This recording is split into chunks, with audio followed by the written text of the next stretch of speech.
ರತ್ನಾಕರ ಧೂತಪದಾಂ ಹಿಮಾಲಯ ಕಿರೀಟಿನಿಂ ಬ್ರಹ್ಮರಾಜರ್ಷಿ ರತ್ನಾಢ್ಯಾಂ ವಂದೇ ಭಾರತ ಮಾತರಂ. ವೇದಿಕೆಯ ಮೇಲೆ ಉಪಸ್ಥಿತರಿರುವಂತಹ ಎಲ್ಲ ಪೂಜ್ಯರ ಚರಣಗಳಿಗೆ ಪ್ರಣಾಮಗಳನ್ನು ಸಲ್ಲಿಸ್ತಾ, ಅದೇ ರೀತಿಯಲ್ಲಿ ಉಪಸ್ಥಿತರಿರುವಂತಹ ಎಲ್ಲ ಹಿರಿಯರಿಗೆ ಹೃತ್ಪೂರ್ವಕವಾದಂತಹ ವಂದನೆಗಳನ್ನು ಸಲ್ಲಿಸ್ತಾ, ವೇದಿಕೆಯ ಎದುರುಗಡೆಯಲ್ಲಿ ಉಪಸ್ಥಿತರಿರುವಂತಹ ಎಲ್ಲ ಹಿರಿಯರಿಗೆ, ಮಾತೆಯರಿಗೆ, ಬಂಧುಗಳಿಗೆ, ಕಿರಿಯರಿಗೆ ಹೃತ್ಪೂರ್ವಕವಾದಂತಹ ವಂದನೆಗಳನ್ನು ಸಲ್ಲಿಸ್ತಾ, ಅತ್ಯಂತ ಶ್ರೇಷ್ಠ ದಿನವಾದಂತಹ ಇವತ್ತು ವೈಕುಂಠ ಏಕಾದಶಿಯ ದಿನ ಇಂತಹ ಒಂದು ವೇದಿಕೆಯಲ್ಲಿ ಇಂತಹ ಶ್ರೇಷ್ಠರುಗಳ ನಡುವೆ ನನಗೊಂದು ವೇದಿಕೆ ಸಿಕ್ಕಿದ್ದು ನನ್ನ ಸೌಭಾಗ್ಯ ಅಂತ ಹೇಳಿ ತಿಳ್ಕೊಳ್ತಾ, ಇವತ್ತೆಲ್ಲ ಮಾತೃ ಸಂಗಮದಲ್ಲಿ ನಾವಿದ್ದೇವೆ. ಬಹಳ ವರ್ಷಗಳ ಹಿಂದೆ ಒಬ್ಬ ಹಿರಿಯರ ಮಾತುಗಳನ್ನ ಕೇಳಬೇಕಾಗಿದ್ರೆ ಬಹಳ ಸುಂದರವಾಗಿ ಅವರು ಭಾರತವನ್ನ ವರ್ಣಿಸ್ತಾರೆ. ಒಬ್ಬ ಹುಡುಗನಿಗೆ ಯಾವುದೋ ಒಂದು ಪಾಶ್ಚಿಮಾತ್ಯ ದೇಶದಲ್ಲಿ ಅವನ ಮತದ ಗ್ರಂಥವನ್ನ ಓದ್ಬೇಕಾಗಿದ್ರೆ ಆ ಮತದ ಬೋಧನೆಯನ್ನ ಮಾಡ್ತಾ ಇದ್ದಂತಹ ಗುರುಗಳು ಹೇಳಿದ್ರಂತೆ, ಸತ್ತ ನಂತರ ಸ್ವರ್ಗ ಮತ್ತು ನರಕ ಅಂತ ಹೇಳಿ ಎರಡು ಕಾನ್ಸೆಪ್ಟ್ ಇರ್ತದೆ. ಸ್ವರ್ಗಕ್ಕೆ ಹೋಗಬೇಕು ಅಂತಾದ್ರೆ, ಸ್ವರ್ಗವನ್ನ ನೋಡಬೇಕು ಅಂತಾದ್ರೆ ಒಳ್ಳೆ ಕೆಲಸಗಳನ್ನ ಮಾಡಬೇಕು. ಕೆಟ್ಟ ಕೆಲಸವನ್ನ ಮಾಡ್ತೇವೆ ಅಂತಾದ್ರೆ ನರಕಕ್ಕೆ ಹೋಗ್ತೇವೆ. ಸ್ವರ್ಗ ಹೇಗೆ ಅಂತ ಹೇಳಿದ್ರೆ ಅಲ್ಲಿ ಕಷ್ಟ ಪಡಬೇಕು ಅಂತಿಲ್ಲ, ಕೇಳಿದ್ದೆಲ್ಲವನ್ನು ಸಹ ದೇವರು ನಮಗೆ ಸ್ವರ್ಗದಲ್ಲಿ ಕೊಡ್ತಾನೆ ಅನ್ನುವಂತಹ ಆಲೋಚನೆಯನ್ನ ಪ್ರತಿನಿತ್ಯ ತನ್ನ ಮತೀಯ ಗುರುಗಳು ಹೇಳಬೇಕಾಗಿದ್ರೆ ಆ ಹುಡುಗನಿಗೆ ಅನ್ನಿಸ್ತದಂತೆ. ಸತ್ತ ನಂತರ ಸ್ವರ್ಗ ಇದೆಯೋ ಇಲ್ವೋ ನೋಡಿ ಬಂದವ್ರು ಯಾರೂ ಇಲ್ಲ. ಹಾಗಿರ್ಬೇಕಾಗಿದ್ರೆ ಸ್ವರ್ಗ ಹಾಗಿದೆ, ಸ್ವರ್ಗ ಹೀಗಿದೆ ಅಂತ ಹೇಳಿ ಬರೀಲಿಕ್ಕೆ ಹೇಗ್ ಸಾಧ್ಯ? ನನಗೆ ಸತ್ತ ನಂತರದ ಸ್ವರ್ಗ ಬೇಕು ಅನ್ನುವಂತಹ ಆಸೆ, ಕನಸು ಯಾವುದೂ ಇಲ್ಲ. ಆದರೆ ನನ್ನ ಒಳಗಡೆ ಇರುವಂತಹ ಈ ಹೃದಯ ತನ್ನ ಲುಬ್ ಡುಬ್ ನಿಲ್ಲಿಸುವುದಕ್ಕಿಂತ ಮುಂಚೆ ತೆರೆದ ಕಣ್ಣುಗಳಿಂದ ಸ್ವರ್ಗವನ್ನ ನೋಡಬೇಕು ಅಂತ ಹೇಳ್ಕೊಂಡು ಗುರುಗಳ ಹತ್ರ ಪ್ರಶ್ನೆ ಮಾಡ್ತಾರಂತೆ. ನೀವೆಲ್ಲ ಸ್ವರ್ಗ ಸ್ವರ್ಗ ಸ್ವರ್ಗ ಅಂತ ಹೇಳ್ತೀರಲ್ವಾ, ನನಗೆ ಸತ್ತ ನಂತರದ ಸ್ವರ್ಗ ಬೇಡ, ಕಣ್ಣು ತೆರೆದು ನೋಡುವಂತಹ ಸ್ವರ್ಗ ಬೇಕು. ಆ ಸ್ವರ್ಗಕ್ಕೆ ದಾರಿಯನ್ನ ತೋರಿಸ್ತೀರಾ ಅಂತ. ಪಾಪ ಆ ವ್ಯಕ್ತಿ ಬರೆದದ್ದನ್ನ ಹೇಳಿ ಗೊತ್ತಿದೆ, ಆದ್ರೆ ನಿಜವಾದ ಸ್ವರ್ಗ ಹೇಗಿದೆ, ಎಲ್ಲಿದೆ ಪಾಪ ಆ ವ್ಯಕ್ತಿಗೂ ಸಹ ಗೊತ್ತಿಲ್ಲ. ಆ ಗುರುಗಳು ಹೇಳ್ತಾರಂತೆ, ನನಗೆ ನನ್ನ ಗುರುಗಳು ಇದನ್ನ ಪಾಠ ಮಾಡಿದ್ರಾಯ್ತು, ಹಾಗಾಗಿ ನನ್ನ ಗುರುಗಳ ಅಡ್ರೆಸ್ ಕೊಡ್ತೇನೆ, ನೀನು ಅವ್ರ ಹತ್ರ ಹೋಗಿ ಸ್ವರ್ಗ ಎಲ್ಲಿದೆ ಅಂತ ಹೇಳಿ ಕೇಳು, ನಿನಗುತ್ತರ ಸಿಗಬಹುದು ಅಂತ. ಸರಿ, ಈ ಹುಡುಗ ಸ್ವರ್ಗವನ್ನ ನೋಡಬೇಕು ಅನ್ನುವಂತಹ ಹಂಬಲದಿಂದ ಆ ಗುರುಗಳನ್ನ ಹುಡುಕೊಂಡು ಹೋಗ್ತಾನೆ. ಅಲ್ಲೂ ಸಹ ಈ ಹುಡುಗನಿಗೆ ನಿರಾಶೆಯೇ ಕಾದಿತ್ತು. ಆದ್ರೆ ಸ್ವರ್ಗವನ್ನ ನೋಡಬೇಕು ಅನ್ನುವಂತಹ ಕಲ್ಪನೆ ಅದೆಷ್ಟು ಆಳವಾಗಿತ್ತು ಅಂತ ಹೇಳಿದ್ರೆ, ಈ ಹುಡುಗ ತನ್ನ ದೇಶವನ್ನೆಲ್ಲ ಸುತ್ತುತ್ತಾನೆ, ಆದ್ರೆ ಎಲ್ಲೂ ಸಹ ಸ್ವರ್ಗಕ್ಕೆ ಅಡ್ರೆಸ್ ಯಾವುದು ಅಂತ ಗೊತ್ತೇ ಆಗ್ಲಿಲ್ಲ. ಹೀಗೆ ಆತ ಬೇಸರದಲ್ಲಿ ತನ್ನ ಮನೆ ಪಕ್ಕದಲ್ಲಿ ಹರಿಯುವಂತಹ ನದಿಯ ಬಳಿಯಲ್ಲಿ ಕುತ್ಕೊಳ್ಬೇಕಾಗಿದ್ರೆ ಎಲ್ಲೋ ಒಂದು ದೂರದಲ್ಲಿ ತುಂಬಾ ವಯಸ್ಸಾದಂತಹ ವ್ಯಕ್ತಿಯನ್ನ ನೋಡ್ತಾನಂತೆ. ಎಲ್ಲರನ್ನ ಕೇಳಿ ಆಯ್ತು, ಈ ಅಜ್ಜನಿಗೆ ಗೊತ್ತಿರಬಹುದಾ ಅಂತ ಹೇಳ್ಕೊಂಡು ಆ ಅಜ್ಜನ ಹತ್ರ ಹೋಗಿ ಕೇಳ್ತಾನಂತೆ, ತಾತ ನನ್ನ ಗುರುಗಳು ಹೇಳಿದ್ರು ಸ್ವರ್ಗ ಅಂತ ಹೇಳಿ ಅನ್ನುವಂತಹದ್ದೊಂದಿದೆ ಅಂತೆ, ಆದ್ರೆ ನನಗೆ ಬದುಕಿರಬೇಕಾಗಿದ್ರೆ ಸ್ವರ್ಗವನ್ನ ನೋಡ್ಬೇಕು, ದಯವಿಟ್ಟು ಸ್ವರ್ಗಕ್ಕೊಂದು ಅಡ್ರೆಸ್ ಕೊಡ್ತೀಯಾ ಅಂತ. ಆ ಅಜ್ಜ ಹೇಳ್ತಾನಂತೆ, ಅಯ್ಯೋ ಮಗು, ನಿನಗೆ ಯಾರು ಸ್ವರ್ಗಕ್ಕೆ ಅಡ್ರೆಸ್ ಕೊಡ್ಲೇ ಇಲ್ವಾ? ನನಗ್ ಗೊತ್ತಿದೆ ಸ್ವರ್ಗ ಎಲ್ಲಿದೆ ಅಂತ ಹೇಳ್ಕೊಂಡು. ಸ್ವರ್ಗವನ್ನ ಹುಡುಕ್ತಾ ಇದ್ದೀಯಲ್ವಾ, ನೀನು ನಿನ್ನ ಮನೆಯಿಂದ ನೇರವಾಗಿ ಹೋಗು, ಎದುರುಗಡೆಯಲ್ಲೊಂದು ಬೆಟ್ಟ ಸಿಗತ್ತೆ, ಆ ಬೆಟ್ಟವನ್ನ ಹತ್ತಿ ಕೆಳಗಡೆ ಇಳಿದರೆ ಕಣ್ಣೆದುರಿನಲ್ಲಿ ನಿನಗೆ ಸ್ವರ್ಗ ಸಿಗತ್ತೆ ಅಂತ. ಸರಿ, ಅದ್ರ ಜೊತೆಯಲ್ಲೊಂದು ಮಾತು ಹೇಳ್ತಾರೆ, ನೋಡು ಸ್ವರ್ಗದಲ್ಲಿ ದೇವತೆಗಳಿರ್ತಾರೆ ಅಂತ ನಿನಗೆ ಹೇಳ್ಕೊಟ್ಟಿದ್ದಾರಲ್ವಾ, ಆ ಸ್ವರ್ಗದಲ್ಲಿ ದೇವತೆಗಳಿದ್ದಾರೆ. ಆ ದೇವತೆಗಳ ಭಾಷೆ ನಮಗ್ ಗೊತ್ತಿಲ್ಲ, ಆ ದೇವತೆಗಳೆಲ್ಲ ಏನೇನೋ ಮಂತ್ರಗಳನ್ನ ಹೇಳ್ತಾರಂತೆ, ಹಾಗಾಗಿ ಸ್ವಲ್ಪ ಜಾಗೃತೆಯಿಂದ ಇರಬೇಕು ನೀನ್ ಆ ಸ್ವರ್ಗದಲ್ಲಿ ಅಂತ ಒಂದು ಕಿವಿ ಮಾತನ್ನು ಸಹ ಹೇಳ್ತಾರೆ. ಸರಿ, ಈ ಹುಡುಗನಿಗೆ ಭಾರಿ ಖುಷಿ ಆಗ್ತದೆ. ನೇರವಾಗಿ ಅಮ್ಮನ ಹತ್ರ ಹೋಗ್ತಾನೆ, ನಾನ್ ಸ್ವರ್ಗವನ್ನ ನೋಡ್ಲಿಕ್ಕೆ ಹೋಗ್ತಾ ಇದ್ದೇನಮ್ಮ, ಆಶೀರ್ವಾದ ಮಾಡು ಅಂತ ಹೇಳ್ತಾನೆ. ಸ್ವರ್ಗಕ್ಕೆ ಅಡ್ರೆಸ್ ಹುಡ್ಕೊಂಡು ಹೋಗ್ತಾನೆ. ಆತ ಹತ್ತಿ ಇಳಿದು ಒಂದ್ 4-5 ದಿವಸ ಆದ ನಂತರ ಬೆಟ್ಟದಿಂದ ಇಳಿಬೇಕಾಗಿದ್ರೆ ಅಮ್ಮ ಕಟ್ಟಿಕೊಟ್ಟಂತಹ ಬುತ್ತಿ ಖಾಲಿಯಾಗಿತ್ತು, ನೀರಿನ ಚೀಲವೂ ಸಹ ಖಾಲಿಯಾಗಿತ್ತು. ಈ ಹುಡುಗನಿಗೆ ಬೆಳಗಿನ ಹೊತ್ತಿನಲ್ಲಿ ತುಂಬಾ ಬಾಯಾರಿಕೆ ಆಗ್ತಾ ಇತ್ತು. ಎದುರುಗಡೆಯಲ್ಲಿ ನೋಡುತ್ತಾನೆ, ಅಜ್ಜ ಹೇಳಿದ್ರಾಯ್ತು ಸ್ವರ್ಗ ಇದೆ ಅಂತ ಹೇಳಿ, ಆದ್ರೆ ಆತ ಕಂಡಂತಹ ಸ್ವರ್ಗದಲ್ಲಿ ದೇವತೆಗಳು ಯಾರೂ ಇರಲಿಲ್ಲ. ದೂರದಲ್ಲೆಲ್ಲೋ ಒಂದು ಸಣ್ಣ ಮನೆ ಇತ್ತು, ಆ ಮನೆಯಿಂದ ಹೊಗೆ ಬರ್ತಾ ಇತ್ತು. ಈ ಹುಡುಗನಿಗೆ ಆಶ್ಚರ್ಯ ಆಯ್ತಂತೆ, ಸ್ವರ್ಗ ಹೇಳಿದ್ರೆ ಇದು ಸರಿ. ಆ ಹುಡುಗನಿಗೆ ಬಾಯಾರಿಕೆ ಆಗ್ತಾ ಇತ್ತು. ತನ್ನ ಗುರುಗಳು ಹೇಳಿದ್ದಾರೆ, ಸ್ವರ್ಗದಲ್ಲಿ ಕೇಳುವುದಕ್ಕಿಂತ ಮುಂಚೆ ಎಲ್ಲವೂ ಸಿಕ್ಕಿ ಬಿಡುತ್ತದೆ ಅಂತ. ಹುಡುಗನಿಗೆ ಅನ್ನಿಸ್ತದೆ, ಇಲ್ಲೆಲ್ಲೋ ಒಂದು ಮನೆ ಇದೆ, ಕುಟೀರ ಇದೆ, ಆ ಮನೆಯಲ್ಲಿ ನಾನು ನೀರ್ ಬೇಕು ಅಂತ ಕೇಳಿದ್ರೆ ನನಗ್ ನೀರ್ ಸಿಗಬಹುದು ಅಂತ ಹೇಳ್ಕೊಂಡು ಆ ಮನೆ ಬಾಗಿಲನ್ನ ಹೋಗಿ ಬಡಿಬೇಕು ಅನ್ನುವಷ್ಟರಲ್ಲಿ ಆ ತಾಯಿ ಒಳಗಡೆಯಿಂದ ಬರ್ತಾಳೆ.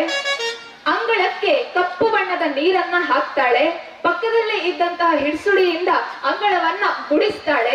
ಅಲ್ಲೇ ಇದ್ದಂತಹ ಒಂದ್ ಸಣ್ಣ ಪೆಟ್ಟಿಗೆಯಿಂದ ಬಿಳಿಯ ಪೌಡರ್ ಅನ್ನ ತಕ್ಕೊಂಡು ಅಂಗಳಕ್ಕೆ ರಂಗೋಲಿಯನ್ನ ಬಿಡಿಸ್ತಾಳೆ. ಈ ಹುಡುಗನಿಗೆ ಆಶ್ಚರ್ಯ ಆಯ್ತು, ಸ್ವರ್ಗದಲ್ಲಿ ಇದೆಲ್ಲ ಮಾಡ್ತಾರಾ ಅಂತ.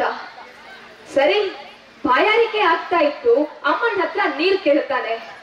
ಅಮ್ಮನಿಗೆ ಅನ್ನಿಸ್ತದಂತೆ, ಪಾಪ ಸಣ್ಣ ಹುಡುಗ ಮುಂಜಾವಿನ ಹೊತ್ತಿನಲ್ಲಿ ಬಂದಿದ್ದಾನೆ, ನೀರ್ ಕೇಳಿದ್ರೆ ನೀರ್ ಕೊಟ್ರೆ ಏನ್ ಚಂದ ಅಂತ ಹೇಳ್ಕೊಂಡು ಒಳಗಡೆ ಹೋಗಿ ಆಗ ತಾನೇ ಕರೆದಂತಹ ಹಸುವಿನ ಹಾಲಿರುತ್ತೆ, ಆ ಹಾಲನ್ನ ಬಿಸಿ ಮಾಡಿಕೊಂಡು ಒಳಗಡೆಯಿಂದ ಬರ್ತಾಳೆ. ಹುಡುಗನಿಗೆ ಕೊಡ್ತಾಳೆ. ಹುಡುಗ ಓದ್ಕೊಂಡಿದ್ದವನು, ಅವನಿಗೆ ಅನ್ನಿಸ್ತದಂತೆ, ನಮ್ಮೂರಲ್ಲಿ ನೀರು ಕೇಳಿದ್ರೆ ಬಣ್ಣ ಇಲ್ಲದೆ ಇರುವಂತಹ ದ್ರವ ವಸ್ತುವನ್ನ ತಂದ್ಕೊಡ್ತಾರೆ, ಈ ಅಮ್ಮ ಹೋಗಿ ಬಿಳಿ ಬಣ್ಣದ ವಸ್ತುವನ್ನ ತಂದ್ಕೊಟ್ಟಿದ್ದಾಳಲ್ವಾ ಅಂತ ಆಶ್ಚರ್ಯ ಆಗ್ತದೆ. ಜೊತೆಗೆ ಅಜ್ಜ ಹೇಳಿದ ಮಾತು ಇತ್ತು, ಗೊತ್ತಿಲ್ಲದೆ ಇರುವ ಭಾಷೆಯಲ್ಲಿ ಮಂತ್ರಗಳನ್ನ ಹೇಳುತ್ತಾರೆ, ಎಚ್ಚರವಾಗಿರು ಅಂತ ಹೇಳಿ. ಈ ಹುಡುಗನಿಗೆ ಭಯ ಆರಂಭ ಆಯ್ತು. ಅಮ್ಮ ಇದು ಬೇಡ, ನೀರು ಬೇಕು ಅಂತ ಕೇಳ್ತಾನೆ. ಸರಿ, ಸ್ವರ್ಗದ ಅಮ್ಮ ಆಕೆ ಒಳಗಡೆ ಹೋಗ್ತಾಳೆ. ಚಳಿ ಇರತ್ತೆ, ಪಾಪ ಮಗುವಿಗೆ ನೀರ್ ಕೊಟ್ರೆ ಚಳಿ ಜಾಸ್ತಿ ಆಗಬಹುದು ಅಂತ ಹೇಳ್ಕೊಂಡು ಒಳಗಡೆ ಹೋಗಿ ಪಾನಕ ಮಾಡ್ಕೊಂಡು ಬಿಸಿ ಬಿಸಿ ಪಾನಕ ಮಾಡ್ಕೊಂಡು ಹೊರಗಡೆ ಬರ್ತಾಳೆ. ಈ ಹುಡುಗನಿಗೆ 100% ಕನ್ಫರ್ಮ್ ಆಯ್ತು, ಇಲ್ಲೇನೋ ನಡೀತಾ ಇದೆ, ಈ ಅಮ್ಮ ಏನೋ ಮಾಡಿಸ್ತಾ ಇದ್ದಾಳೆ ಅಂತ. ಮತ್ ಪುನಃ ಅಮ್ಮನಲ್ಲಿ ಕೇಳ್ತಾನೆ, ನನಗೆ ಯಾವುದು ಬೇಡಮ್ಮ, ಪರಿಶುದ್ಧವಾದ ನೀರ್ ತಂದು ಕೊಡಿ ಅಂತ. ಮತ್ ಹೋಗಿ ಅಮ್ಮ ನೀರ್ ತಂದು ಕೊಡ್ತಾಳೆ. ಆ ಹುಡುಗ ಕುಡಿತಾನೆ. ಆ ನಂತರ ಅಮ್ಮನ ಹತ್ರ ಕೇಳ್ತಾನಂತೆ, ಅಮ್ಮ ನಾನು ಮೊದಲನೇ ಬಾರಿ ಕೇಳಿದ್ದು ನೀರನ್ನೇ, ಎರಡನೆಯ ಬಾರಿ ಕೇಳಿದ್ದು ನೀರನ್ನೇ, ಮೂರನೇ ಬಾರಿ ಕೇಳಿದ್ದು ನೀರನ್ನೇ. ಆದ್ರೆ ನೀನು ಮೊದಲ 2 ಬಾರಿ ನೀರನ್ನ ಕೊಡದೆ ಮೂರನೇ ಬಾರಿ ನಾನು ತುಂಬಾ ಮನವಿ ಮಾಡಿಕೊಂಡ ನಂತರ ನೀರನ್ನ ಕೊಟ್ಟಿಯಲ್ವಾ, ಯಾಕೆ ಅಂತ ಕೇಳಬೇಕಾಗಿದ್ರೆ ಆ ಅಮ್ಮ ಹೇಳ್ತಾಳಂತೆ, ನೋಡು ನನ್ನಮ್ಮ ಹೇಳಿದ್ದಾಳೆ, ನಮ್ಮ ಮನೆಯ ಬಾಗಿಲಿಗೆ ಯಾರಾದ್ರೂ ಬಂದು ಭಿಕ್ಷಾಂ ದೇಹಿ ಅಂತ ಹೇಳಿದ್ರೆ ನೀರನ್ನ ಕೇಳಿ ಬಂದವನಿಗೆ ಹಾಲನ್ನ ಕೊಡು, ಅನ್ನವನ್ನ ಕೇಳಿ ಬಂದವನಿಗೆ ಪಂಚಭಕ್ಷ್ಯ ಪರಮಾನ್ನವನ್ನ ಕೊಡು ಅನ್ನುವಂತಹ ಆಲೋಚನೆಯನ್ನ ನನ್ನಮ್ಮ ಕೊಟ್ಟಿದ್ದಾಳೆ. ನನ್ನ ಮನೆ ಗುಡಿಸಲಾಗಿರಬಹುದು, ಅಮ್ಮ ಹೇಳಿದ್ದಾಳೆ ಮನೆ ಚಿಕ್ಕದಾದರೆ ತೊಂದರೆ ಇಲ್ಲ, ಮನಸ್ಸು ವಿಶಾಲವಾಗಿರಬೇಕು. ಯಾಕೆ ಅಂತ ಹೇಳಿದ್ರೆ ಜಗತ್ತಿನ ಜನ ಹೇಳುತ್ತಾರೆ, ನನ್ನ ದೇಶ ಭಾರತ ಅನ್ನುವಂತಹದ್ದು ಸ್ವರ್ಗಕ್ಕಿಂತಲೂ ಮಿಗಿಲು ಅಂತ. ಆ ಹುಡುಗನಿಗೆ 100% ಕನ್ಫರ್ಮ್ ಆಯ್ತು. ಸತ್ತ ನಂತರ ಸ್ವರ್ಗ ಸಿಗತ್ತೋ ಇಲ್ಲವೋ ಗೊತ್ತಿಲ್ಲ, ಬದುಕಿರುವಾಗ ನಾನು ಭಾರತವನ್ನ ತಿರುಗಾಡಬೇಕು. ಮನಸ್ಸು ದೊಡ್ಡದಾಗಿದೆ, ಮನೆ ಚಿಕ್ಕದಾಗಿದೆ. ಮನಸ್ಸು ಚಿಕ್ಕದಾಗಿದ್ದರೆ ಸಮಸ್ಯೆ, ಮನೆ ಚಿಕ್ಕದಾಗಿದ್ದರೆ ಸಮಸ್ಯೆ ಇಲ್ಲ ಅಂತ ಹೇಳ್ಕೊಂಡು ಆತ ಭಾರತವನ್ನ ಸುತ್ತಾಡಿ ತನ್ನ ದೇಶಕ್ಕೆ ಹೋಗಿ ಹೇಳ್ತಾನಂತೆ. ಜಗತ್ತಿನ ಜನರಿಗೆ ಸಂದೇಶವನ್ನ ಕೊಡ್ತಾನೆ, ನೀವು ನಿಮ್ಮ ನಿಮ್ಮ ಗ್ರಂಥಗಳು ಏನ್ ಹೇಳುತ್ತದೆ ಸತ್ತ ನಂತರದ ಸ್ವರ್ಗ, ಅದನ್ನ ನಂಬಿಕೊಳ್ಳಬೇಡಿ. ನೀವು ಕಣ್ಣನ್ನ ಮುಚ್ಚುವುದಕ್ಕಿಂತ ಮೊದಲು, ನಿಮ್ಮ ಉಸಿರನ್ನ ಕೊನೆಗೊಳಿಸುವುದಕ್ಕಿಂತ ಮೊದಲು, ಹೃದಯದ ಲುಬ್ ಡುಬ್ ಲುಬ್ ಡುಬ್ ನಿಲ್ಲುವುದಕ್ಕಿಂತ ಮೊದಲು ಸ್ವರ್ಗದ ಅಂದಚಂದವನ್ನ ಕಣ್ತುಂಬಿಕೊಳ್ಳಬೇಕು ಅಂತಾದರೆ ದಯವಿಟ್ಟು ಭಾರತಕ್ಕೆ ಹೋಗಿ, ಭಾರತದ ಮನೆ ಮನೆಯ ಅಮ್ಮನೂ ಸಹ ಸ್ವರ್ಗದಲ್ಲಿರುವಂತಹ ದೇವತೆಯ ಸ್ವರೂಪಿ ಅಂತ. ಎಂತಹ ಶ್ರೇಷ್ಠವಾದಂತಹ ಮಾತು, ಎಂತಹ ಶ್ರೇಷ್ಠವಾದಂತಹ ಸಂಸ್ಕೃತಿ. ಇಲ್ಲಿರುವಂತಹ ಶಾಲೆಗೆ ಹೋಗುವಂತಹ ವಿದ್ಯಾರ್ಥಿಗಳಿದ್ರೆ, ಶಾಲೆಗೆ ಹೋದಂತಹ ತಾಯಂದಿರಿದ್ರೆ, ನಿಮ್ಗೆಲ್ಲ ಸಮಾಜ ವಿಜ್ಞಾನದಲ್ಲಿ ನಾವು ಓದಬೇಕಾಗಿದ್ರೆ ನಾವು ಅಮೆರಿಕಾವನ್ನ ಓದ್ತೇವೆ, ಯುರೋಪ್ ಕಂಟ್ರೀಸ್ ಅನ್ನ ಓದ್ತೇವೆ, ಅನೇಕ ಪಾಶ್ಚಿಮಾತ್ಯ ರಾಷ್ಟ್ರಗಳ ಕುರಿತಾಗಿ ಓದ್ತೇವೆ. ಎಲ್ಲೂ ಕೂಡ ತಮ್ಮ ತಮ್ಮ ನೆಲವನ್ನ ತಾಯಿ ಭೂಮಿ ಅಂತ ಕರೆಯುವುದಿಲ್ಲ. ಎಲ್ಲರೂ ತಮ್ಮ ತಮ್ಮ ನೆಲವನ್ನ ಪಿತೃಭೂಮಿ ಅಂತ ಕರೆದರೆ, ಜಗತ್ತಿನಲ್ಲಿ ಒಂದು ರಾಷ್ಟ್ರ ಇದೆ, ತಾನು ನಡೆದಾಡುವಂತಹ ನೆಲವನ್ನ ತಾಯಿ ಅಂತ ಕರೆಯುತ್ತದೆ. ಬಾಯಿಯಲ್ಲಿ ಆಡುವಂತಹ ಮಂತ್ರವನ್ನ ಗಾಯತ್ರಿ ಸ್ವರೂಪಿಣಿ ತಾಯಿ ಅಂತ ಹೇಳಿ ಕರೆಯುತ್ತದೆ. ಪೂಜೆಯನ್ನ ಮಾಡುವಂತಹ ಗೋವನ್ನ ಅಮ್ಮ ಅಂತ ಕರೆಯುತ್ತದೆ. ಕುಡಿಯುವಂತಹ ನೀರನ್ನ ತಾಯಿ ಅಂತ ಕರೀತೇವೆ. ಗಿಡ ಮರ ಪಶು ಪಕ್ಷಿ ಎಲ್ಲದರಲ್ಲಿಯೂ ಸಹ ನಾವು ತಾಯಿಯನ್ನ ಕಾಣುತ್ತೇವೆಯೇ ಹೊರತು ತಂದೆಯನ್ನಲ್ಲ. ತಂದೆಗೂ ಸಹ ಶಕ್ತಿ ಬರುವಂತದ್ದು. ಇವತ್ತು ಅಮ್ಮನ ಜೊತೆಯಲ್ಲಿ ಮಾತನಾಡಬೇಕಾಗಿದ್ರೆ ಅವರೊಂದು ಮಾತನ್ನ ನನಗೆ ಉಪದೇಶ ಅಂತ ಹೇಳಿದ್ರು, ಅದರ ಜೊತೆಯಲ್ಲಿ ನನಗೆ ಅರ್ಥ ಆಗಬೇಕು ಅನ್ನುವಂತ ಒಂದು ಮಾತನ್ನ ಹೇಳಿದ್ರು. ಯಾಕೆ ಭಾರತ ಶ್ರೇಷ್ಠ ಅಂತ ಹೇಳಿದ್ರೆ, ಭಾರತದಲ್ಲಿ ಪುರುಷ ಆತ ಸಂಪೂರ್ಣನಾಗುವಂತಹದ್ದು ಶಕ್ತಿ ಇದ್ದಾಗ ಮಾತ್ರ. ಜೊತೆಯಲ್ಲಿ ಶಕ್ತಿ ಇಲ್ಲ ಅಂತಾದರೆ ಶಿವನು ಕೂಡ ಶವ ಅನ್ನುವಂತಹ ಒಂದು ಮಾತನ್ನ ಹೇಳಿದ್ರು. ಅಂತಹ ಸಂಸ್ಕೃತಿಯನ್ನ ತಾಯಂದಿರ ರೂಪದಲ್ಲಿ ಜಗತ್ತಿಗೆ ಕೊಟ್ಟಂತಹ ಶ್ರೇಷ್ಠವಾದಂತಹ ರಾಷ್ಟ್ರ ನಂದು. ನಮಗೆಲ್ಲ ರಾಮಾಯಣ ಗೊತ್ತಿದೆ.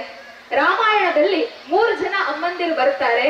ಅದೇ ನಾವು ರಾಮಾಯಣವನ್ನ ನೋಡಬೇಕಾಗಿದ್ರೆ ಕೇಳಬೇಕಾಗಿದ್ರೆ ಎಲ್ಲೋ ಒಂದು ಮನಸ್ಸಿನ ಮೂಲೆಯಲ್ಲಿ ಕೈಕೇಯಿಯಂತಹ ದುಷ್ಟೆ ಇರಲಿಕ್ಕೆ ಸಾಧ್ಯವೇ ಇಲ್ಲ ಅನ್ನುವಂತಹ ಆಲೋಚನೆಯನ್ನ ಮಾಡುತ್ತೇವೆ. ಕೈಕೇಯಿಗೆ ಸಿಕ್ಕಿದಂತಹ ವರದಿಂದ ತನ್ನ ಮಗನಿಗೆ ಪಟ್ಟಾಭಿಷೇಕ ಆಗಬೇಕು, ರಾಮಚಂದ್ರ 14 ವರ್ಷ ಕಾಡಿಗೆ ಹೋಗಬೇಕು, ವನವಾಸ ಮಾಡಬೇಕು ಅನ್ನುವುದನ್ನ ಆಕೆ ಹೇಳುತ್ತಾಳೆ. ಸುಮ್ಮನೆ ಆಲೋಚನೆ ಮಾಡಿ, ಸವತಿ ಮಗನನ್ನ ಮಲಮಗನನ್ನ ಕಾಡಿಗೆ ಕಳಿಸ್ಬೇಕಾಗಿದ್ರೆ ಕೌಸಲ್ಯಗೆ ಅದೆಷ್ಟು ನೋವಾಗಿತ್ತೋ ಏನೋ ಗೊತ್ತಿಲ್ಲ. ಹೀಗೆ ನಾವು ಆಲೋಚನೆಯನ್ನ ಮಾಡ್ತಾ ಹೋಗ್ಬೇಕಾಗಿದ್ರೆ ಪ್ರಭು ಶ್ರೀರಾಮಚಂದ್ರ ಒಂದ್ ಕಡೆ ಹೇಳ್ತಾರಂತೆ, ನನಗೆ ಅಪ್ಪನ ಮಾತನ್ನ ಉಳಿಸ್ಕೊಳ್ಬೇಕಾದಂತಹ ಅಗತ್ಯ ಯಾಕಿತ್ತು ಅಂತ ಹೇಳಿದ್ರೆ, ರಘುವಂಶ ಅದೆಷ್ಟು ಶ್ರೇಷ್ಠ ಅಂತ ಹೇಳಿದ್ರೆ ಪ್ರಾಣ ಹೋದರೂ ಚಿಂತೆ ಇಲ್ಲ, ವಚನಕ್ಕೆ ಬದ್ಧನಾಗಿ ನಡೀಬೇಕು ಅನ್ನುವಂತಹ ಆಲೋಚನೆಯನ್ನ ಅಮ್ಮ ಮೊಲೆ ಹಾಲನ್ನ ಕೊಡಬೇಕಾಗಿದ್ರೆ ಪ್ರತಿಯೊಂದು ಶಿಶುವಿಗೂ ಸಹ ರಘುವಂಶದಲ್ಲಿ ಉಣಬಡಿಸಿದ್ಲಾಯ್ತು. ಅಂತಹ ರಘುವಂಶದಲ್ಲಿ ಹುಟ್ಟಿದಂತಹ ನಾನು ಅಧಿಕಾರಕ್ಕಾಗಿ ಅಪ್ಪನ ಮಾತನ್ನ ಬಿಟ್ಟು ಬಿಡ್ತೇನೆ ಅಂತಾದ್ರೆ, ಕೈಕೇಯಿಯ ಮಾತನ್ನ ನಾನು ಧಿಕ್ಕರಿಸ್ತೇನೆ ಅಂತಾದ್ರೆ ಪ್ರಭು ಶ್ರೀರಾಮಚಂದ್ರ ಅಜರಾಮರನಾಗಿ ಉಳಿಯುವುದಿಲ್ಲ, ಇತಿಹಾಸದಲ್ಲಿ ಒಂದು ಕಪ್ಪು ಚುಕ್ಕೆಯಾಗಿ ಉಳಿತಾನೆ. ಅಂತಹ ಬದುಕು ನನಗೆ ಇಷ್ಟ ಇಲ್ಲ. ನಾನು ಅಪ್ಪನ ಮಾತನ್ನ ಶಿರಸಾವಹಿಸಿ ಕಾಡಿಗೆ ಹೋಗ್ತೇನೆ ಅನ್ನುವಂತಹ ಅದ್ಭುತ ಆಲೋಚನೆಯನ್ನ ಪ್ರಭು ಶ್ರೀರಾಮಚಂದ್ರ ಕೊಟ್ರೆ, ಕೌಸಲ್ಯೆ ಅಷ್ಟೇ ಚಂದದಿಂದ ಆಶೀರ್ವಾದವನ್ನು ಸಹ ಮತ್ ಮಾಡ್ತಾಳೆ. ಅದ್ರಲ್ಲೊಬ್ಬ ಸುಮಿತ್ರೆ ಅಂತ ಅಮ್ಮ ಇರ್ತಾಳೆ. ರಾಮನಿಗೆ ಕಾಡಿಗೆ ಹೋಗಬೇಕಾದಂತಹ ಅನಿವಾರ್ಯತೆ ಇರ್ತದೆ ಅಪ್ಪನ ವಚನಕ್ಕೆ ಬದ್ಧನಾಗಿ. ಸೀತೆ ಜೊತೆಯಲ್ಲಿ ನಿಲ್ತಾಳೆ. ಯಾಕೆ ಅಂತ ಹೇಳಿದ್ರೆ 7 ಹೆಜ್ಜೆಯನ್ನ ಒಟ್ಟಿಗೆ ಹಾಕಿ 3 ಗಂಟನ್ನ ರಾಮಚಂದ್ರ ಹಾಕಿದ್ದಾನೆ. ಕಷ್ಟವೋ ಸುಖವೋ ಗಂಡನ ಜೊತೆಯಲ್ಲಿ ಇರಬೇಕು ಅನ್ನುವಂತಹ ಕಲ್ಪನೆ. ಲಕ್ಷ್ಮಣನಿಗೆ ಅಗತ್ಯ ಇರಲಿಲ್ಲ. ಲಕ್ಷ್ಮಣನನ್ನ ಕಳಿಸುವಂತಹ ಅಗತ್ಯ ಸುಮಿತ್ರೆಗೂ ಇರಲಿಲ್ಲ. ರಾಮಾಯಣದಲ್ಲಿ ಒಂದು ಸುಂದರ ಸಂದರ್ಭ ಬರ್ತದೆ. ರಾಮ ಸೀತೆ ಹೊರಟು ನಿಲ್ಬೇಕಾಗಿದ್ರೆ ಲಕ್ಷ್ಮಣ ತಾನೂ ಸಹ ನಾರುಮಡಿಯನ್ನ ಉಟ್ಟುಕೊಂಡು ಬಂದು ಸುಮಿತ್ರೆ ಎದುರುಗಡೆ ನಿಂತುಕೊಂಡು ಕಾಡಿಗೆ ಹೋಗ್ತಾನೆ, ಆಶೀರ್ವಾದವನ್ನ ಮಾಡಬೇಕು ಅಂತ ಹೇಳ್ತಾನೆ. ಬಹುಶಃ ಇವತ್ತು ಈ ಕಲ್ಪನೆಯನ್ನೂ ಸಹ ನಮಗೆ ಮಾಡ್ಲಿಕ್ಕೆ ಸಾಧ್ಯ ಇಲ್ಲ. ಸವತಿ ಮಗ ಅನ್ನುವಂತಹ ಕಾನ್ಸೆಪ್ಟ್ ಇವತ್ತೇನಾದ್ರೂ ಇದೆ ಅಂತಾದ್ರೆ, ತನ್ನ ಸವತಿ ಅಕ್ಕನ ಮಗನ ಜೊತೆಯಲ್ಲಿ ತನ್ನ ಮಗನನ್ನ ಕಳುಹಿಸುವುದಕ್ಕೆ ಯಾವ ತಾಯಿ ತಾನೇ ರೆಡಿ ಆಗ್ತಾಳೆ? ಅದರ ಬದಲಿಗೆ ಸುಮಿತ್ರೆಗೆ ಹೇಳಬಹುದಾಗಿತ್ತು, ನೋಡು ರಾಮ ಕಾಡಿಗೆ ಹೋಗಬೇಕಾಗಿದ್ರೆ 14 ವರ್ಷಗಳ ಕಾಲ ಭರತ ಒಂದು ವೇಳೆ ತುಂಬಾ ಸುಂದರವಾದಂತಹ ಆಳ್ವಿಕೆಯನ್ನ ಮಾಡ್ತಾನೆ ಅಂತಾದ್ರೆ ನೀನು ಭರತನ ಜೊತೆಯಲ್ಲಿರು. ಭರತನ 14 ವರ್ಷಗಳು 20 ವರ್ಷಗಳು ಆದ ನಂತರ ಅಯೋಧ್ಯೆಯಲ್ಲಿ ನಿನಗೊಂದು ಪಾಲ್ ಸಿಗತ್ತೆ ಅನ್ನುವಂತಹ ಮಾತನ್ನ ಅಮ್ಮ ಹೇಳಬಹುದಾಗಿತ್ತು. ಆದ್ರೆ ಆ ಅಮ್ಮ ಎಂತಹ ಆಲೋಚನೆಯನ್ನ ಮಾಡಿದ್ಲು ಅಂತ ಹೇಳಿದ್ರೆ, ನೀನು ಕಾಡಿಗೆ ಹೋಗಬೇಕಾಗಿದ್ರೆ ರಾಮಂ ದಶರಥಂ ವಿದ್ಧಿ ಮಾಂ ವಿದ್ಧಿ ಜನಕಾತ್ಮಜಾಂ ಅಯೋಧ್ಯಾಂ ಅಟವೀಂ ವಿದ್ಧಿ ಗಚ್ಚತಾತ ಯಥಾ ಸುಖಂ ಅಂತ ಹೇಳ್ತಾಳೆ. ಎಷ್ಟು ಅದ್ಭುತ ಅಂತ ಹೇಳಿದ್ರೆ, ನೀನ್ ಕಾಡಿಗೆ ಹೋಗಬೇಕಾಗಿದ್ರೆ ನಿನಗೆ ಅಪ್ಪನ ಪ್ರೀತಿ ಬೇಕು ಅಂತ ಅನ್ನಿಸಬಹುದು, ಅಪ್ಪ ಬೇಕು ಅಂತ ಅನ್ನಿಸಬಹುದು. ಅಪ್ಪ ಇಲ್ಲ ಅನ್ನುವಂತಹ ಆಲೋಚನೆ ಮಾಡಬೇಡ. ನಿನ್ ಜೊತೆಯಲ್ಲಿರುವಂತಹ ಅಣ್ಣನನ್ನೇ ಅಪ್ಪ ದಶರಥ ಅಂತ ತಿಳ್ಕೊ. ನಿನಗೆ ಅಮ್ಮ ಬೇಕು ಅಂತ ಅನ್ನಿಸಬಹುದು, ಅಮ್ಮನ ಮಮತೆ, ಅಮ್ಮನ ವಾತ್ಸಲ್ಯ, ಅಮ್ಮನ ಆಶೀರ್ವಾದ ಬೇಕು ಅಂತ ಅನ್ನಿಸಬಹುದು. ಆ ಸಂದರ್ಭದಲ್ಲಿ ಸುಮಿತ್ರೆಯನ್ನ ಕರೀಲಿಕ್ಕೆ ನಿನಗೆ ಸಾಧ್ಯ ಆಗದೆ ಇದ್ದಾಗ ಬಾಯಿ ತುಂಬಾ ಹೃದಯ ತುಂಬಾ ಅತ್ತಿಗೆಯನ್ನ ಅಮ್ಮ ಅಂತ ಕರೆದು ಬಿಡು. ಆ ಜಾನಕಿಯಲ್ಲಿ ಸುಮಿತ್ರೆಯನ್ನ ಕಾಣು ಅನ್ನುವಂತಹ ಆಲೋಚನೆ. ಅಯೋಧ್ಯೆಯ ರಾಜಮಂದಿರ ರಾಜವೈಭೋಗಗಳು ಇಲ್ಲದೆ ಇರಬಹುದು ಮಗ, ಆದರೆ ರಾಮನೆಲ್ಲಿದ್ದಾನೆಯೋ ಅದೇ ಕಾಡನ್ನ ಅಯೋಧ್ಯೆ ಅಂತ ತಿಳಿದುಕೊಂಡು ಹೋಗು ಅನ್ನುವಂತಹ ಆಲೋಚನೆಯನ್ನ ಒಬ್ಬ ಸುಮಿತ್ರೆ ಕೊಡ್ತಾಳೆ ಅಂತಾದ್ರೆ ನಿಜಕ್ಕೂ ನಾವು ಅರ್ಥ ಮಾಡ್ಕೊಳ್ಬಹುದು ನಾವು ಎಂತಹ ಶ್ರೇಷ್ಠವಾದಂತಹ ಪರಂಪರೆಯಿಂದ ಬಂದಿದ್ದೇವೆ ಅಂತ. ಕೈಕೇಯಿಯನ್ನ ದುಷ್ಟೆ ಅಂತ ಕರೀತೇವೆ, ಆದ್ರೆ ಅದೇ ಕೈಕೇಯಿಯ ಪುಣ್ಯ ಗರ್ಭದಲ್ಲಿ ಬಂದಂತಹ ಭರತ ದುಷ್ಟ ಆಗಿರಲಿಲ್ಲ. 14 ವರ್ಷಗಳ ಕಾಲ ಅಣ್ಣನಿಗಾಗಿ ಕಾಯ್ತಾನೆ, ಅಣ್ಣನ ಹತ್ತಿರ ಮಾತನ್ನು ತೆಗೆದುಕೊಳ್ಳುತ್ತಾನೆ. ನೀನು 14 ವರ್ಷ ದಾಟಿ 1 ದಿನ ತಡವಾಗಿ ಬಂದರೂ ಸಹ ನಾನು ಜೀವಂತವಾಗಿ ಇರುವುದಿಲ್ಲ ಅನ್ನುವಂತಹ ಆಲೋಚನೆಯನ್ನ ಕೈಕೇಯಿಯ ಗರ್ಭದಿಂದ ಬಂದಂತಹ ಭರತ ಹೇಳ್ತಾನೆ ಅಂತಾದರೆ, ಮಂಥರೆಯ ದುರ್ಬೋಧನೆಯಿಂದ ಕೈಕೇಯಿ ಕೆಟ್ಟವಳಾದಳೆ ಹೊರತು ಆ 3 ಅಮ್ಮಂದಿರು ಕೊಟ್ಟಂತಹ ಆಲೋಚನೆ, ಸಂಸ್ಕಾರ, ಸಂಸ್ಕೃತಿ ಅದೆಷ್ಟು ಶ್ರೇಷ್ಠವಾಗಿರಬಹುದು ಅನ್ನುವಂತಹ ಆಲೋಚನೆಯನ್ನ, ಕಲ್ಪನೆಯನ್ನ ನಮ್ಮಿಂದ ಮಾಡ್ಲಿಕ್ಕೆ ಸಾಧ್ಯ ಇದೆ. ಕೃಷ್ಣನ ಕೊನೆಯ ಅವತಾರದ ಕೊನೆಯ ಹಂತದಲ್ಲಿ ಕೃಷ್ಣನಿಗೆ ಬಾಣವನ್ನ ಬಿಟ್ಟು ಕೃಷ್ಣ ಇನ್ನೇನು ಸಾಯ್ತಾನೆ ಅನ್ನುವ ಹಂತಕ್ಕೆ ಬಂದಾಗ ಆತ ಬಾಯಿ ತುಂಬಾ ಅಮ್ಮ ಅಂತ ಕರೀತಾನಂತೆ. ಕೃಷ್ಣ ಅಮ್ಮ ಅಂತ ಕರಿಬೇಕಾಗಿದ್ರೆ ಆತನ ಕಣ್ಣ ಎದುರಿನಲ್ಲಿ 3 ಜನ ತಾಯಂದಿರು ಬಂದು ನಿಲ್ತಾರಂತೆ. ಕೃಷ್ಣನಿಗೆ ಆಶ್ಚರ್ಯ ಆಗ್ತದೆ. ಇದ್ದದ್ದು 2 ಅಮ್ಮ, ಒಬ್ಬಾಕೆ ಹೆತ್ತವಳು, ಇನ್ನೊಬ್ಬಾಕೆ ಸಾಕಿ ಸಲಹಿದವಳು. ಆದ್ರೆ ಈ 3ನೇವಳು ಯಾರು ಅಂತ ಹೇಳಿ ಆಲೋಚನೆ ಮಾಡ್ತಾ ಮಾಡ್ತಾ ಮಾಡ್ತಾ ಮಾಡ್ತಾ ಹೋಗಬೇಕಾಗಿದ್ರೆ ಕೃಷ್ಣನಿಗೊಂದು ಆಲೋಚನೆ ಬರುತ್ತೆ.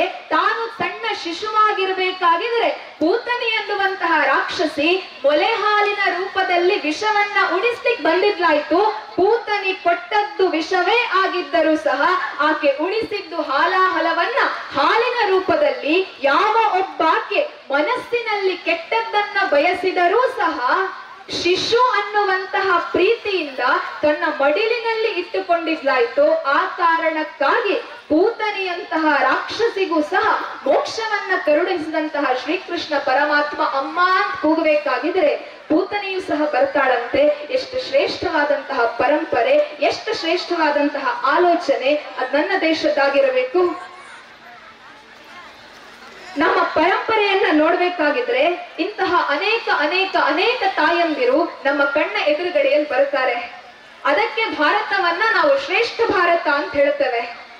ನಮ್ಮ ಆಲೋಚನೆಗಳು, ನಮ್ಮ ಕಲ್ಪನೆಗಳು ಎಷ್ಟು ಸುಂದರವಾಗಿದೆ ಅಂತ ಹೇಳಿದ್ರೆ ಇದೇ ಪುರಾಣಗಳನ್ನ, ಇದೇ ಇತಿಹಾಸಗಳನ್ನ, ಇದೇ ಆಲೋಚನೆಗಳನ್ನ ಇಟ್ಟುಕೊಂಡಂತಹ ಒಬ್ಬ ತಾಯಿ ನಮ್ಮ ದೇಶದ ಸ್ವಾತಂತ್ರ್ಯ ಹೋರಾಟದ ಸಂದರ್ಭದಲ್ಲೂ ಸಹ ಇದ್ಲಾಯ್ತು.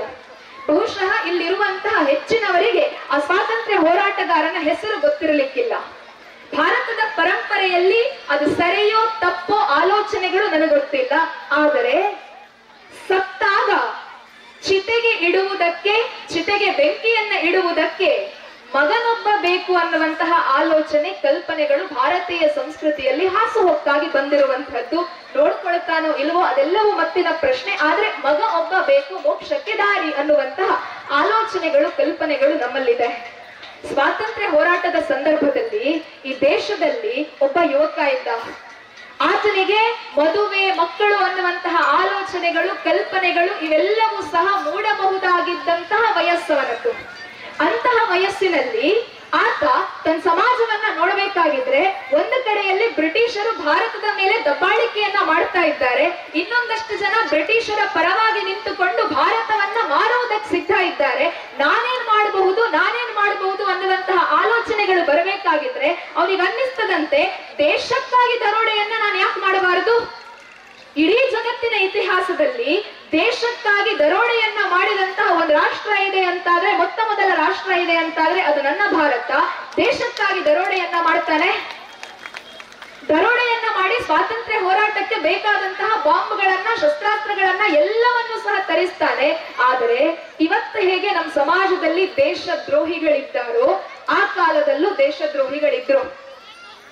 ದೇಶದ್ರೋಹಿಗಳ ಕೈಗೆ ಸಿಕ್ಕು ಆ ಯುವಕ ಬ್ರಿಟಿಷರ ಪಾಲಾಗ್ತಾನೆ. ಎಲ್ಲ ನ್ಯಾಯಾಂಗ ನಿರ್ಣಯಗಳೆಲ್ಲವೂ ನಡೆಯಿತು, ಜಡ್ಜ್ಮೆಂಟ್ ಬಂತು. ಆ ಯುವಕನಿಗೆ ನಾಳೆ ದಿವಸ ಗಲ್ಲು ಶಿಕ್ಷೆ ಅನ್ನುವಂತಹ ಒಂದು ತೀರ್ಪನ್ನ ಕೊಡ್ತಾರೆ. ನಾಳೆ ದಿವಸ ಆತ ಸಾಯ್ಲಿಕ್ಕಿದ್ದಾನೆ. ಅಂತಹ ಯುವಕನನ್ನ ನೋಡ್ಲಿಕ್ಕೆ ಅಮ್ಮ ಬರ್ತಾಳೆ. ಅಮ್ಮ ಎದುರುಗಡೆಯಲ್ಲಿ ನಿಂತಿದ್ದಾಳೆ. ಕಂಬಿಯ ಒಳಗಡೆ ಮಗ ನಿಂತಿದ್ದಾನೆ. ಅಮ್ಮನನ್ನ ನೋಡಬೇಕಾಗಿದ್ರೆ ಮಗನ ಕಣ್ಣಲ್ಲಿ 2 ಹನಿ ಇಳಿತು. ಅಮ್ಮ ಕೇಳ್ತಾಳಂತೆ, ಅಯ್ಯೋ ಮಗ, ನಾನು ನನ್ನೂರಿನ ಬೀದಿಯಲ್ಲಿ ಹೇಳ್ಕೊಂಡು ಬಂದಿದ್ದೇನೆ, ನನ್ನ ಚಿತೆಗೆ ಕೊಳ್ಳಿಯನ್ನ ಇಡಬೇಕಾದಂತಹ ಮಗನನ್ನ ತಾಯಿ ಭಾರತಿಗಾಗಿ ಸಮರ್ಪಣೆ ಮಾಡಿದ್ದೇನೆ ಅಂತ ಹೆಮ್ಮೆಯಿಂದ ಬೀದಿ ಬೀದಿಗಳಲ್ಲಿ ಹೇಳ್ಕೊಂಡು ಬಂದಿದ್ದೇನೆ. ನೀನ್ ನೋಡಿದ್ರೆ ಹೇಡಿಯ ರೀತಿಯಲ್ಲಿ ಅಳುತ್ತಾ ಇದ್ದೀಯಲ್ವಾ ಅಂತ ಕೇಳಬೇಕಾಗಿದ್ರೆ ಆ ಹುಡುಗ ಹೇಳ್ತಾನಂತೆ, ಅಮ್ಮ ಇದು ಹೇಡಿಯತನದ ಕಣ್ಣೀರಲ್ಲ, ನಿನ್ನನ್ನ ನೋಡ್ಬೇಕಾಗಿದ್ರೆ ನನಗೆ ಅನ್ನಿಸಿದ್ದೇನು ಅಂತ ಹೇಳಿದ್ರೆ, ಒಂದು ವೇಳೆ ಭಾರತದ ಎಲ್ಲ ಮನೆಗಳಲ್ಲಿಯೂ ಸಹ ನಿನ್ನಂತಹ ಅಮ್ಮ ಇರ್ತಾ ಇದ್ದಿದ್ರೆ ಬಹುಶಃ ಬ್ರಿಟಿಷರು ಮಾತ್ರ ಅಲ್ಲ, ನಿಜಾಮರಾಗಿರಬಹುದು, ಮೊಘಲರಾಗಿರಬಹುದು, ಭಾರತವನ್ನ ಟಚ್ ಮಾಡ್ಲಿಕ್ಕೂ ಸಾಧ್ಯ ಆಗ್ತಾ ಇರಲಿಲ್ಲ. ಮುಂದೊಂದು ಜನ್ಮ ಇದೆ ಅಂತಾದರೆ ನಿನ್ನದೇ ಪುಣ್ಯ ಗರ್ಭದಲ್ಲಿ ನಾನು ಮಗುವಾಗಿ ಹುಟ್ಟಿ ಬರಬೇಕು. ನಾನು ಮತ್ತೆ ಹುಟ್ಟಿದಾಗ ಒಂದು ವೇಳೆ ಭಾರತದಲ್ಲಿ ಬ್ರಿಟಿಷರು ಇರ್ತಾರೆ ಅಂತಾದ್ರೆ ಆ ಬ್ರಿಟಿಷರನ್ನು ಒದ್ದು ಓಡಿಸುವಂತಹ ನಿನ್ನ ಮಗ ನಾನಾಗಬೇಕು, ನನಗೆ ಆಶೀರ್ವಾದ ಮಾಡಮ್ಮ ಅಂತ ಹೇಳ್ಕೊಂಡು ಆ ಮಗ ಕೇಳ್ಕೊಳ್ತಾನೆ. ಗಲ್ಲು ಶಿಕ್ಷೆ ಆಗ್ತದೆ. ಅದಾಗಿ 10-15-20 ವರ್ಷಗಳಲ್ಲಿ ಭಾರತಕ್ಕೆ ಸ್ವಾತಂತ್ರ್ಯವೂ ಸಹ ಬರ್ತದೆ. ಅಮ್ಮ ಭಾರತಕ್ಕೆ ಸ್ವಾತಂತ್ರ್ಯ ಬರಬೇಕಾಗಿದ್ರೆ ಮನೆಯಿಂದ ಹೊರಗಡೆ ಬಂದು ನಿಲ್ತಾಳಂತೆ. ಎಲ್ಲಾದ್ರೂ ಯಾರಾದ್ರೂ ನನ್ನ ಮಗನಿಗೆ ಜಯಕಾರವನ್ನ ಹಾಕ್ತಾರಾ ಅಂತ. ಎಲ್ಲೂ ಹಾಕ್ಲಿಲ್ಲ. 4-5 ಜನರ ಹೆಸರನ್ನ ಹೇಳುತ್ತಾರೆ, ಭಾರತ್ ಮಾತಾ ಕಿ ಜೈ ಅಂತ ಹೇಳ್ತಾರೆ, ಮುಗಿದೋಯ್ತು. ಅಮ್ಮನಿಗೆ ಅನ್ನಿಸ್ತದಂತೆ, ನಾನು ಒಂದು ವೇಳೆ ಮಾತನಾಡ್ಲಿಲ್ಲ ಅಂತಾದ್ರೆ ನನ್ನ ಮಗ ಇತಿಹಾಸದಲ್ಲಿ ಸತ್ತು ಹೋಗ್ತಾನೆ, ಹೂತು ಹೋಗ್ತಾನೆ ಅಂತ ಮನೆ ಒಳಗಡೆ ಹೋಗ್ತಾಳೆ. ಆ ಹುಡುಗ ಬಾಲಕನಾಗಿರ್ಬೇಕಾಗಿದ್ರೆ ತೆಗೆದಂತಹ ಒಂದು ಫೋಟೋ ಇರುತ್ತೆ. ಹಳೇ ಕಬ್ಬಿಣದ ಪೆಟ್ಟಿಗೆಯಿಂದ ಹಣ್ಣು ಮುದುಕಿ ಅಮ್ಮ ಆ ಫೋಟೋವನ್ನ ತೆಗೆದು ತನ್ನ ಕಾಟನ್ ಸೀರೆಯಲ್ಲಿ ಅದನ್ನ ಒರೆಸಿ ಬೀದಿಗೆ ಬರ್ತಾಳೆ. ಬೀದಿಗಳಲ್ಲಿ ಅಕ್ಷರಶಃ ಆಕೆ ತುಂಬಾ ಹೆಮ್ಮೆಯಿಂದ ಎದೆ ತಟ್ಟಿ ಎದೆ ಮುಟ್ಟಿ ತಲೆ ಎತ್ತಿ ಬೀದಿಗಳಲ್ಲಿ ಘೋಷಣೆಯನ್ನ ಮಾಡ್ತಾಳೆ. ನಿನಗ್ ನಾನ್ ಯಾರು ಅಂತ ಗೊತ್ತಿದೆಯಾ? ನಾನು ಎಂತಹ ಅಮ್ಮ ಅಂತ ಹೇಳಿದ್ರೆ ನನಗೆ ಯಾರು ಇವತ್ತಿಲ್ಲ, ನಾಳೆ ಸತ್ತಾಗ ನನ್ನನ್ನ ಚಿತೆಗೇರಿಸುವವರು ಯಾರು ಅಂತ ಹೇಳಿ ನನಗೆ ಗೊತ್ತೇ ಇಲ್ಲ. ಹಾಗಿರಬೇಕಾಗಿದ್ರೆ ನನಗಿದ್ದಂತಹ ಮಗನನ್ನ ದೇಶಕ್ಕೆ ಕೊಟ್ಟಂತಹ ತಾಯಿ ನಾನು. ಅಂತಹ ತಾಯಿಯ ಪುಣ್ಯ ಗರ್ಭದಿಂದ ಹೊರಗಡೆ ಬಂದಂತಹ ರಾಮ್ ಪ್ರಸಾದ್ ಬಿಸ್ಮಿಲ್ಲನ ಅಮ್ಮ ನಾನು. ಮೇ ರಾಮ್ ಪ್ರಸಾದ್ ಬಿಸ್ಮಿಲ್ ಕಿ ಮಾಹು ಅಂತ ಹೇಳಿಕೊಂಡು ಬೀದಿಗಳಲ್ಲಿ ಆ ಅಮ್ಮ ಹೇಳಬೇಕಾಗಿದ್ರೆ ನಾವು ಅರ್ಥ ಮಾಡಿಕೊಳ್ಳಬೇಕು, ಭಾರತದ ಅಮ್ಮ ಎಂತಹ ಆಲೋಚನೆಯನ್ನ ಕಟ್ಟಿಕೊಟ್ಟಿದ್ದಾಳೆ. ಒಬ್ಬ ಸಾಮಾನ್ಯನಾಗಿದ್ದಂತಹ ಬಾಲಕ ನರೇಂದ್ರ ಸ್ವಾಮಿ ವಿವೇಕಾನಂದರಾಗಿ ಜಗತ್ತಿಗೆ ಬೆಳಕನ್ನ ಕೊಡ್ತಾರೆ ಅಂತಾದ್ರೆ ಅದರ ಹಿಂದುಗಡೆ ಇದ್ದಂತಹ ಶಕ್ತಿ ಒಬ್ಬ ಅಮ್ಮ.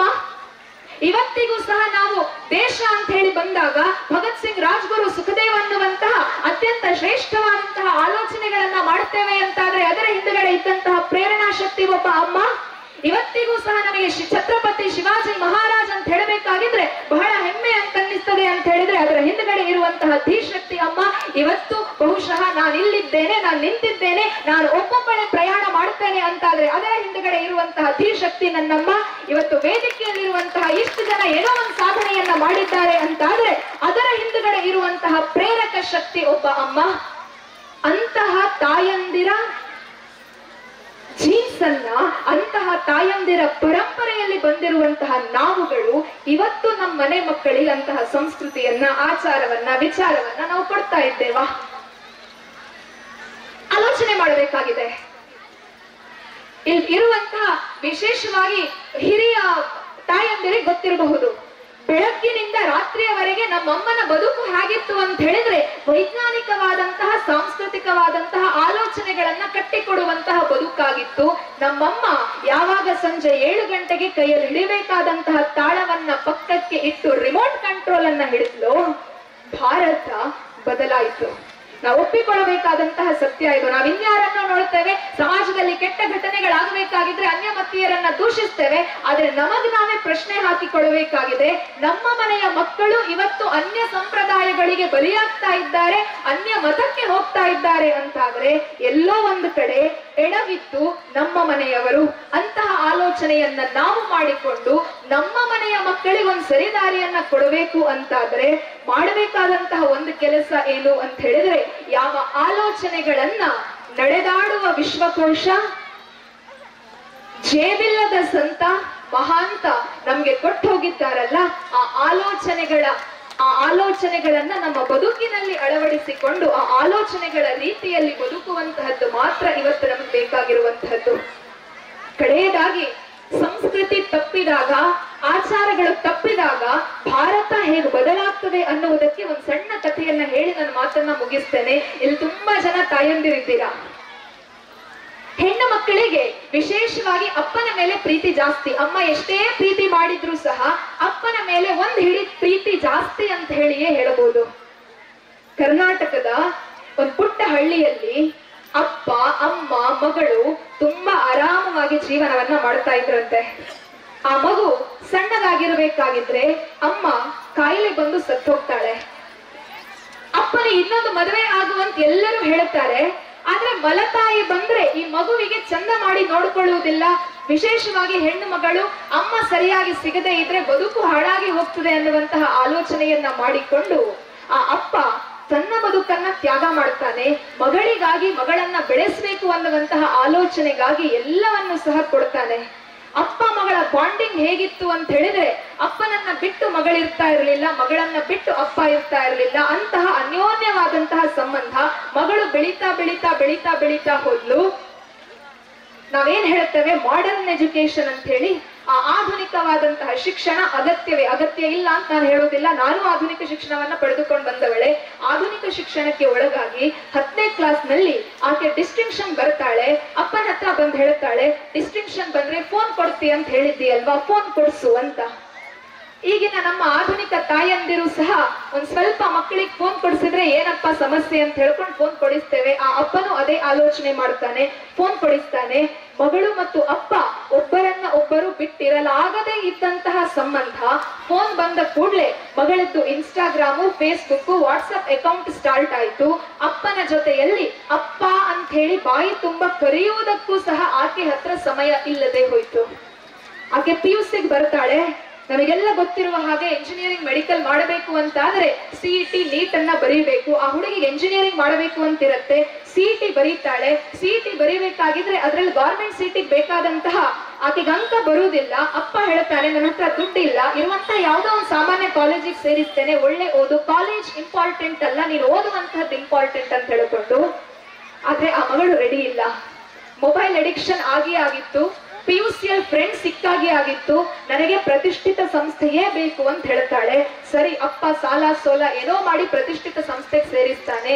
ಅಲ್ಲಿಂದ ಮಗಳ ನಡವಳಿಕೆ ಬದಲಾಯಿತು. ಅಪ್ಪ ಅಂತ ಕರೀತಾ ಇದ್ದಂತಹ ಮಗಳು ಅಪ್ಪ ಹೋಗಿ ಡ್ಯಾಡ್ ಆಯ್ತು.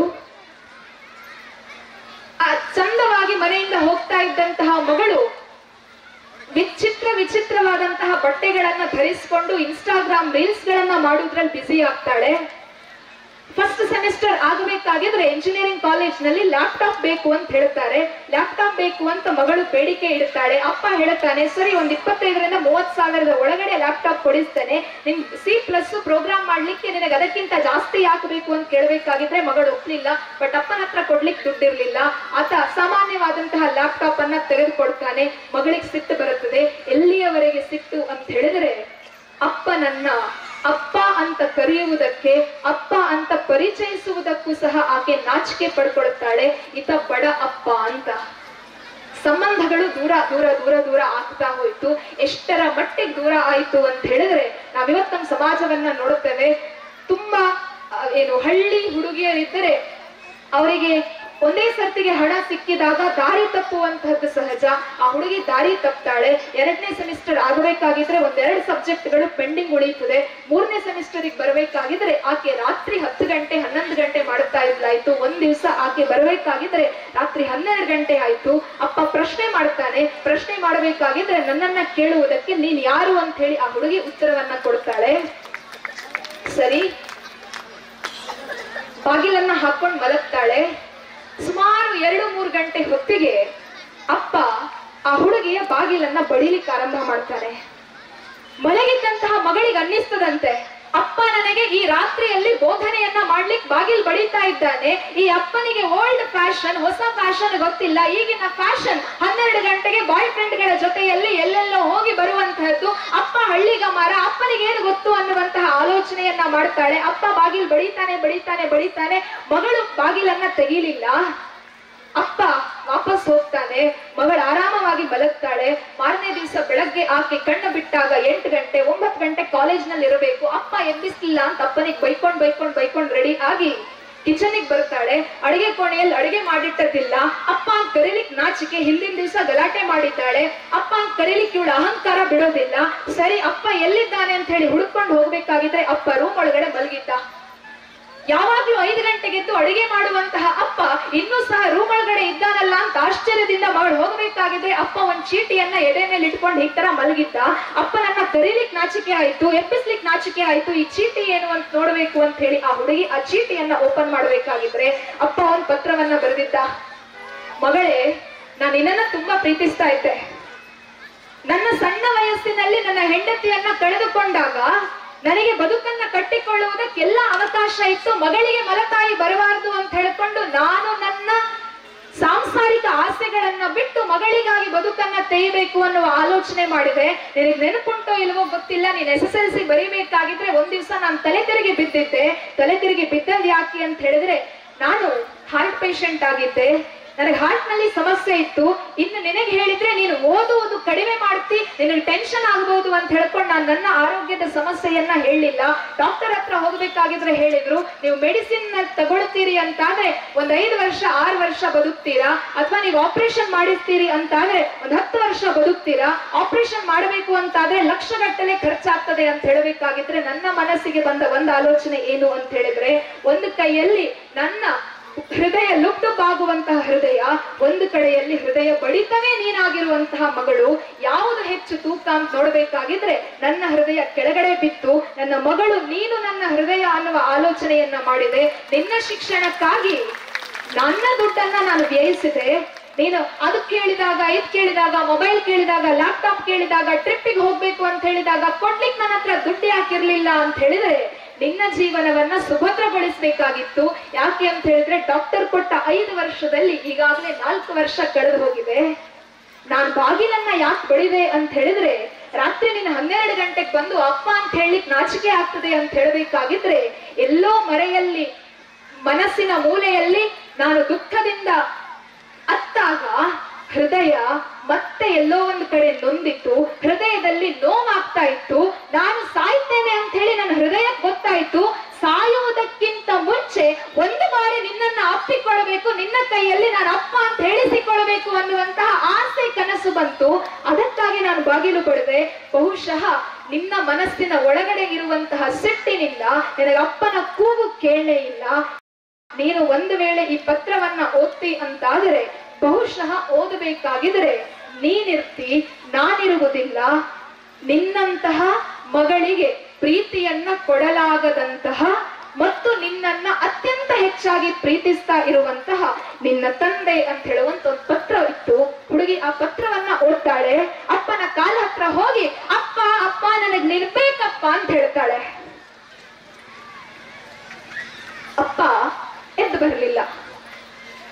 ಇವತ್ತು ಆಲೋಚನೆ ಮಾಡಬೇಕಾಗಿರುವಂತಹದ್ದು, ಆ ಮಕ್ಕಳು ನಮ್ಮ ಮನೆಯಲ್ಲಿ ಅಂತ ಮಕ್ಕಳು ಬರಬಾರದು.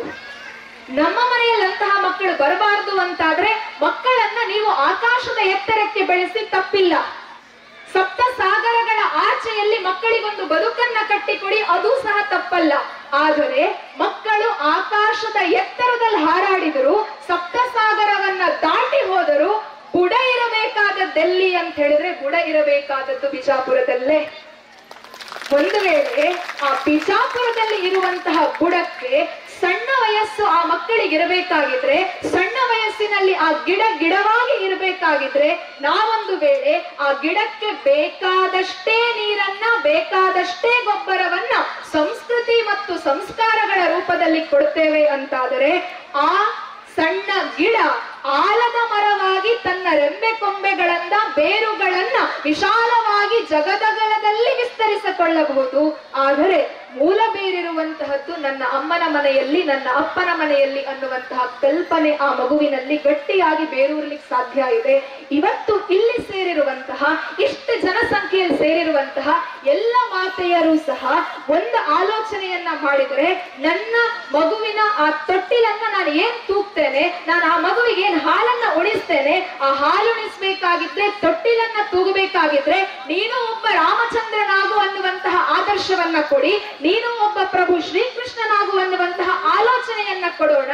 ನಮ್ಮ ಮನೆಯ ಮಕ್ಕಳು ರಾಮನೆತ್ತರಕ್ಕೆ ಬೆಳೆಯದೇ ಇರಬಹುದು, ಕೃಷ್ಣನ ಎತ್ತರವನ್ನ ತಲುಪಲಿಕ್ಕೆ ಆಗದೇ ಇರಬಹುದು, ಅಥವಾ ಸಂದೀಪುನ್ನಿ ಕೃಷ್ಣನ್ ಅನ್ನುವಂತಹ ತ್ಯಾಗದ ಬದುಕನ್ನ ಮಾಡ್ಲಿಕ್ಕೆ ಸಾಧ್ಯವೇ ಆಗದೇ ಇರಬಹುದು. ಆದರೆ ಅಪ್ಪ ಅಮ್ಮನ ಕಣ್ಣಿನಲ್ಲಿ ಕಣ್ಣೀರು ತರಿಸದೇ ಇರುವಂತಹ ಮಗನಾಗಿ ಮಗಳಾಗಿ ಮಾತ್ರ ಬೆಳೀತಾರೆ. ಅಂತಹ ಮಕ್ಕಳನ್ನ ನಮ್ಮ ಮನೆಯ ತೊಟ್ಟಿಲಿನಿಂದ ಕೊಡುವುದಕ್ಕೆ ಇವತ್ತಿನ ಈ ದಿವಸ, ಶುಭ ದಿವಸ, ನಮಗೊಂದು ಆದರ್ಶವಾಗಲಿ, ಸ್ಫೂರ್ತಿಯಾಗಲಿ ಅನ್ನುವಂತಹ ಆಲೋಚನೆಯನ್ನ ಮಾಡ್ತಾ, ಮಹಾವಿಷ್ಣುವಿನ ಪುಣ್ಯ ದಿವಸವಾದಂತಹ ಇವತ್ತು ಆ ಭಗವಂತನಲ್ಲಿ ನಮ್ಮ ಮನೆಯ ತೊಟ್ಟಿಲಿನಿಂದ ಅದ್ಭುತವಾದಂತಹ ಸಾಧನೆಯನ್ನ ಮಾಡುವಂತಹ, ಬಿಜಾಪುರದ ಹೆಸರನ್ನ ಜಗತ್ತಿನಲ್ಲಿ ವಿಸ್ತರಿಸುವಂತಹ ಮಕ್ಕಳು ನಮ್ಮ ಮನೆಯಿಂದ ಹೊರಗಡೆ ಬರಲಿ. ಅಂತಹ ಮಕ್ಕಳು ಯಾವ ಕಾರಣಕ್ಕೂ ಸಹ ಅಪ್ಪ ಅಮ್ಮನ ಕಣ್ಣಿನಲ್ಲಿ ಕಣ್ಣೀರು ತರಿಸದೆ ಸದಾಕಾಲ ಅಪ್ಪ ಅಮ್ಮನ ಕಣ್ಣಿನಿಂದ ಆನಂದ ಬಾಷ್ಪವನ್ನ ತರಿಸುವಂತಹ ಮಕ್ಕಳಾಗುವ ರೀತಿಯಲ್ಲಿ ನಮ್ಮ ಮನೆಯ ಮಕ್ಕಳನ್ನ ಬೆಳೆಸಬೇಕು ಅನ್ನುವಂತಹ ಒಂದು ಪ್ರತಿಜ್ಞೆಯನ್ನ ಮಾಡೋಣ. ಬಹುಶಃ ಸಿದ್ದೇಶ್ವರ ಸ್ವಾಮೀಜಿಯವರ ಆಲೋಚನೆಗಳು ಸಾಕಾರವಾಗುವಂತಹದ್ದು ಇಂತಹ ಬದುಕಿನಲ್ಲಿಯೇ ಹೊರತು ಆಡಂಬರದ ಬದುಕಿನಲ್ಲಿ ಅಲ್ಲ ಅನ್ನುವಂತಹ ಮಾತನ್ನ ಹೇಳ್ತಾ, ಮತ್ತೊಂದು ಬಾರಿ ಇಂತಹ ಪುಣ್ಯ ದಿವಸದಲ್ಲಿ, ಪುಣ್ಯ ವೇದಿಕೆಯಲ್ಲಿ ನನಗೆ ಅವಕಾಶವನ್ನ ಕಲ್ಪಿಸಿಕೊಟ್ಟಂತಹ ಶ್ರೀಮಠದ ಎಲ್ಲ ಆಡಳಿತ ಅಧಿಕಾರಿಗಳಿಗೆ, ಪರಮ ಪೂಜ್ಯರಿಗೆ ಶಿರಸಾಷ್ಟಾಂಗ ವಂದನೆಯನ್ನ ಸಲ್ಲಿಸ್ತಾ ನಿಮಗೆಲ್ಲರಿಗೂ ಕೂಡ ಭಕ್ತಿಪೂರ್ವಕವಾದಂತಹ ವಂದನೆಗಳು. ನಮಸ್ತೆ.